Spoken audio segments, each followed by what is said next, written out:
Olá pessoal, tudo bem? Estamos dando continuidade ao nosso estudo da confiabilidade humana, que dentro da proposta feita lá no LinkedIn, eu resolvi dividir em 10 temas com os principais tópicos sobre essa disciplina. Meu nome é Fernando Xavier, sou engenheiro mecânico e atuo como consultor na área de gestão de ativos, engenharia de confiabilidade, pela empresa Ausenco, Australian Engineering Company, e faço parte da equipe de Asset Optimization. Sou também professor especialista em confiabilidade humana pela Universidade Católica de Minas Gerais e estou aqui com essa contribuição dessa área do conhecimento que espero vocês apreciem bastante.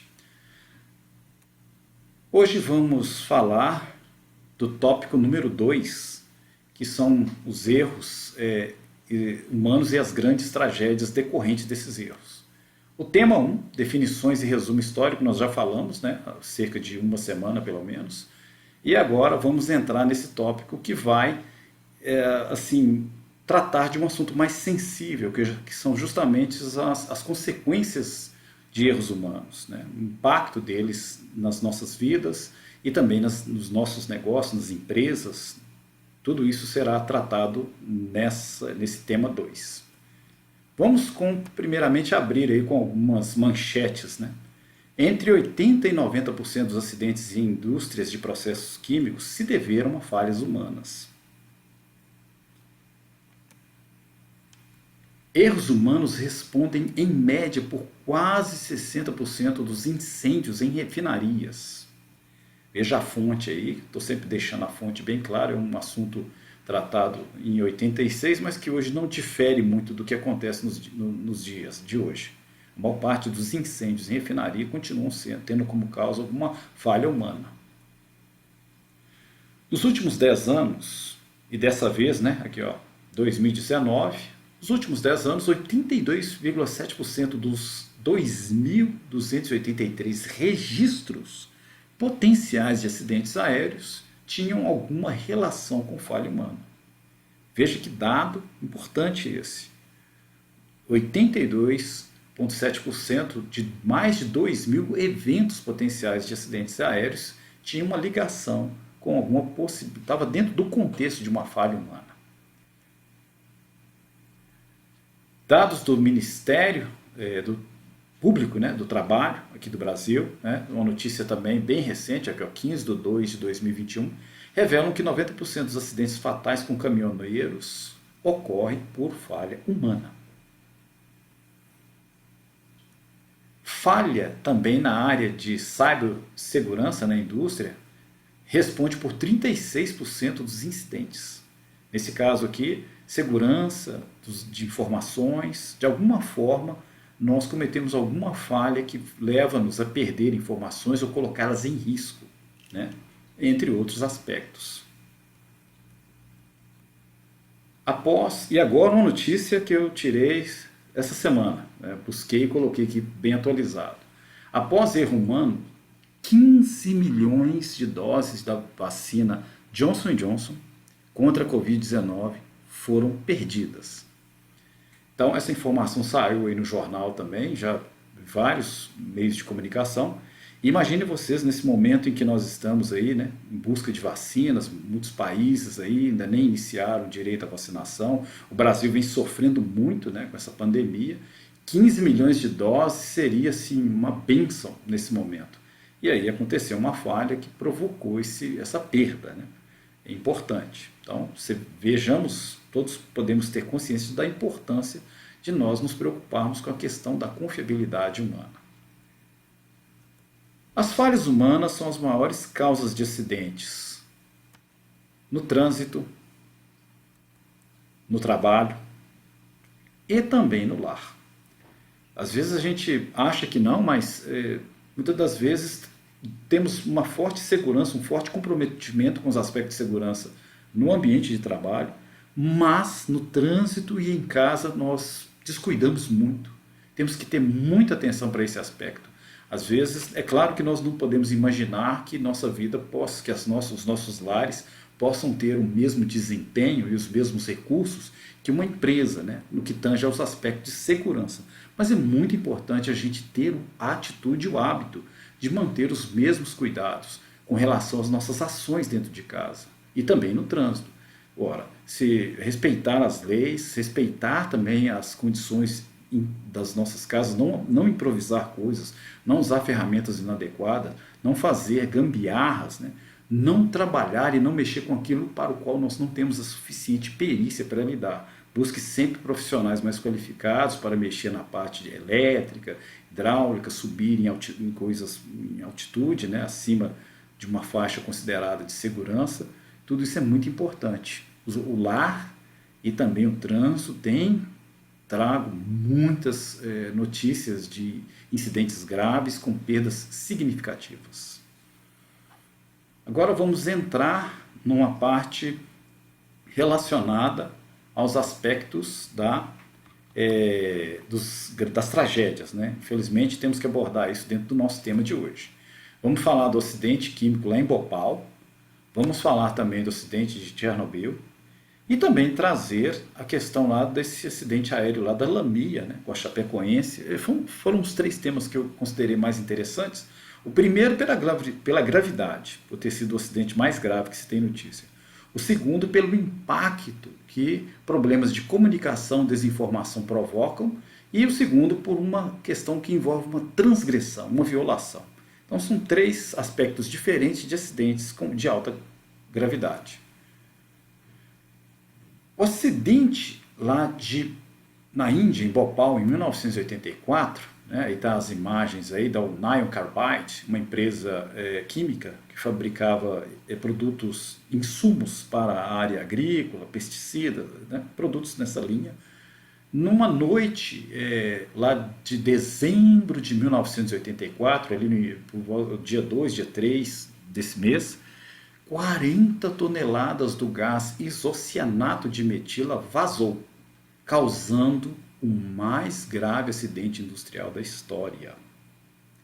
Vejam, senhores, que nessa oportunidade, em poucas horas, uma nuvem letal se dispersou sobre uma cidade muito densamente habitada, matando 8.000 pessoas. Um acidente gravíssimo.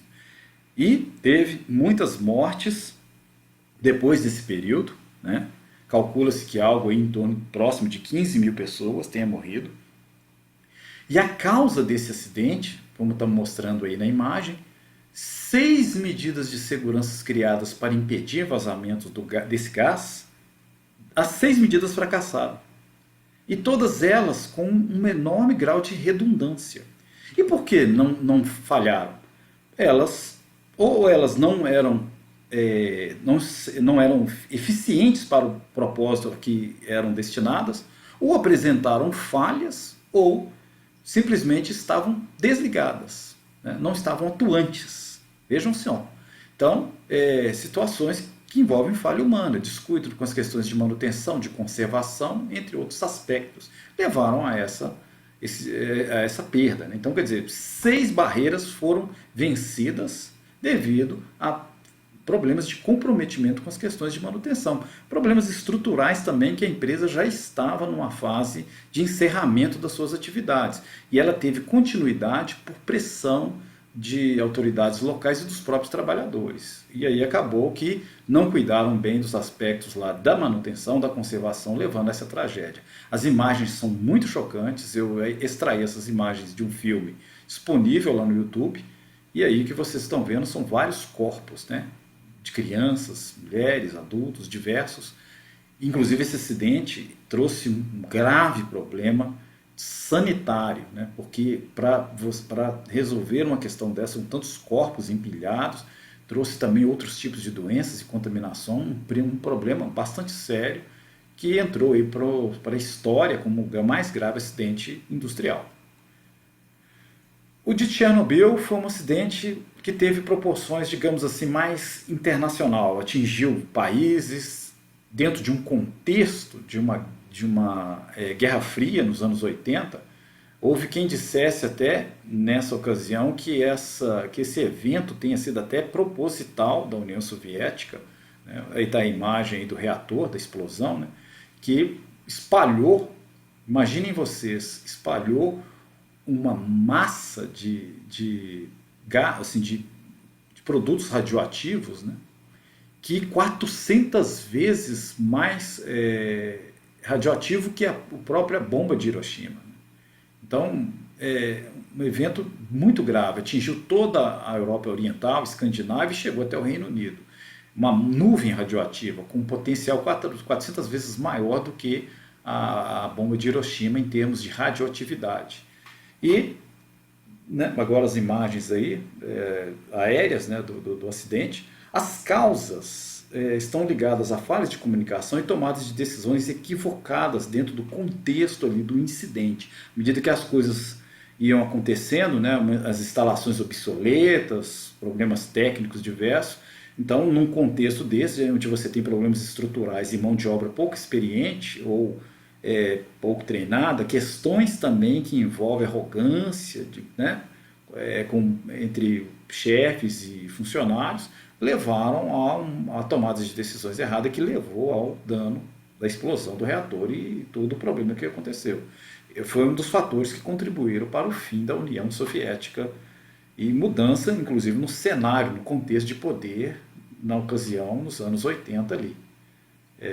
Então, veja a que nível chega uma falha humana, né? Mudança até do contexto político entre nações. E agora um acidente um pouco mais sensível para nós aqui do Brasil, né? O acidente que envolveu a queda do avião da Lamia em 2016, com a equipe da Chapecoense, né? 71 pessoas morreram dessa comitiva que estava indo lá decidir um título lá na Colômbia. O acidente aconteceu nas imediações do aeroporto lá desse país, causado por pane seca, né? Porém, qual a causa, né, dessa questão da pane seca? A pane seca estava associada a uma violação de regulamentos de segurança, né? Pelas informações que foram passadas, que teve grande repercussão, o piloto decidiu fazer a viagem numa só trajetória, num só voo, não respeitou a questão de fazer um abastecimento para garantir um suprimento suficiente para manobras no entorno do avião, no entorno do aeroporto, caso fossem necessárias. O avião chegou lá no limite extremo da autonomia. O piloto assumiu o risco de levar o avião até o limite máximo de autonomia. E quando chegou lá, teve que fazer algumas manobras ou uma situação de emergência e não houve suficiente combustível para cumprir a missão. E aí o acidente ocorreu e foi muito marcante, né? Entrou para a história como o maior acidente de uma delegação esportiva e matou 20 jornalistas. Bom, então, fechamos aí o contexto da nossa análise, fica aí os meus sentimentos a todas as vítimas dos casos que nós estamos tratando aqui, né? Infelizmente, isso acontece. E o esforço do estudo da confiabilidade humana é justamente para reduzir esses casos que podem acontecer no nosso ambiente de trabalho, ao nosso lado, né? Então a gente tem que estar estudando, buscando literaturas, e é o assunto que inclusive eu vou trazer para vocês aqui agora, bibliografia. Estou sempre trazendo um livro para apresentar a vocês aqui. O livro de hoje, desse tema de hoje, é esse do P.S. Dillon, um dos escritores mais importantes nessa área de confiabilidade humana. Eu recomendo fortemente esse livro por ele tratar de vários tópicos de confiabilidade humana, basicamente voltados para manutenção. Muito interessante. Fala dos fatores humanos, mas tem lá alguns temas de cálculos quantitativos de confiabilidade humana que atendem a modelos matemáticos para quantificação de falhas dentro do contexto das atividades de manutenção. Tá bom? Muito interessante, tem uma parte quantitativa bacana. Então tá aí a recomendação de literatura para esse tópico 2. Bom, isso é tudo. Muito obrigado. Próximo tema será a classificação dos erros humanos. Ok? Encerro por aqui e espero vocês apreciem esse trabalho.